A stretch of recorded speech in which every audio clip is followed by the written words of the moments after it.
Christmas with my grandma, day 8. Yeah! I'm super excited. On this day, we're not doing so much. It's not a dramatic thing. It's not a very busy day. Christmas is still like 2 weeks before Christmas. So we're taking it one day at a time. Because my grandmother will always say, Christmas is not running, it's coming. So while it's coming, we are doing everything possible to prep towards Christmas. So yeah, this story is about telling you my childhood, my growing up, how I spent Christmas growing up with my grandmother, and literally what I watched my grandmother did that has also transferred to me in some ways that I'm doing, and I'm so happy to share with you guys. So on this day, we are writing a list, and this list is not a list for us shopping. So I will call this list a people's list. We are gifting things we want to give to people. So grandma understood that she didn't want to let anybody, she didn't want to forget anybody, she didn't want anybody out of the equation. She knew that, okay, I'm gifting things to people, but I need to have the names of the persons I'm gifting so I don't forget. So at the end of the day, she doesn't feel like, oh, I'm supposed to give to this person. But trust me, there's so many persons, right? But you cannot actually give it to everybody. But yeah, you just need to know that, okay, there are these persons you need to give this gift to, and you have to jot them down. So this day we are writing the list of the people we are giving, and this list we have elderlies, we have friends, we have relatives, and those in need, like those we are going to be a blessings to, like the orphanage and all of that we are giving to. My grandma doesn't just give to needy people alone. It's Christmas, so she also have few friends, and those friends are also going to be on the list. My grandma was a deaconess in church, so she's going to give to our fellow deaconess she's going to give them gifts. So for my grandma, it doesn't matter if you are you put them in any class. My grandmother didn't mind your class. She just, as long as she has you in mind, she's going to gift to you. Yeah, just that we have priorities of saying, okay, these people, they really need this gift, so they are like the first persons that come into mind, and we write their names down. One of the things I actually like, all of the people we write on this list, while we are writing the list, like my mom, grandma will always say, after writing all the names of the people she wants, like the elderly, the people from church, the friends, the relatives that she wants to gift, and she will say, "Benye prophet Yewa." Oh my God, I like write the name of a priest there. So let me just tell you this story. My grandma was a person of honor.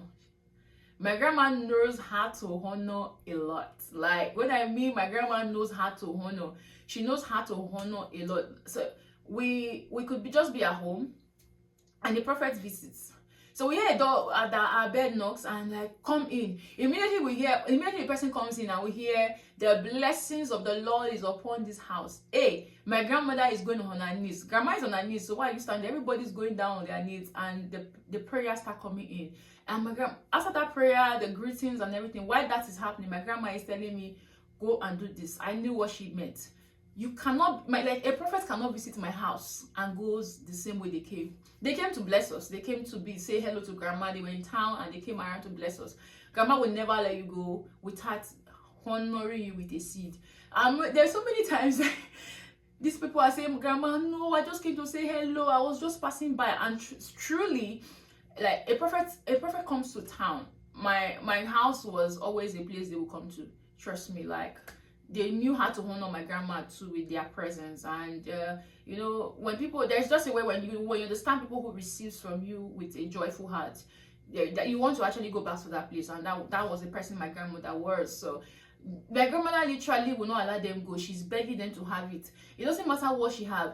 Even if my grandma has just let's just say as small as 100 naira, if that is the only thing she has in the house, she's giving it. She's begging you to have it. Just use it to add to your transportation. My grandmother knew how to honor prophets a lot. And sometimes when I listen to some messages or I'm just studying, I'm like, how did my grandmother even know this? How did she know that you're supposed to honor this person? Like, because these days we have a lot of knowledge. Like when I mean a lot of knowledge, a lot of information are out there where we get to listen to. There are some things we never knew we're supposed to do, but because we go to church, we hear them, or we go to conferences, we go to attend seminars, and we have understanding about them. So, but sometimes there are the things I just remember, I recall that my grandmother just do willingly, and I'm like, how did this woman know?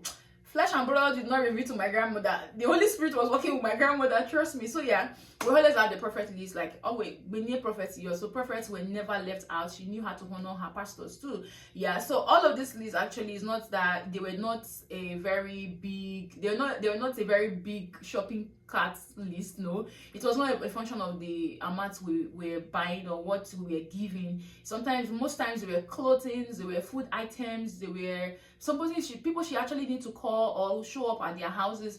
That was really what the gifts were, and definitely envelope will come with it. That was what the gifts were. But trust me, it was a matter of the heart that says, oh, what the heart was giving. It wasn't the size of what she was giving, it was the heart that was giving for my grandmother, and that was it. And that made Christmas really meaningful to me. And you know, when we are writing this list, there are a lot of beautiful things that happen, a lot of memories we are creating while we are writing the list. Because maybe the last Christmas, why I went to give a gift, an item to a particular person, the drama that happened on the way, like trying to find my way to the house. I got there, the persons were not at home, you had to wait. You know, we're talking about the stress that we went through the last time, and those memories, we just laugh over them. So we're actually, it was a time to also bond. It was a time to bond. It's a time to laugh freely. A time to laugh freely, a time to really express ourselves and, you know, just talk as family. And that really brought a lot of bond to it. I'm so grateful. Like I said, I don't know, I think this series I'll keep measuring that I am a legacy of my grandma, and trust me for that.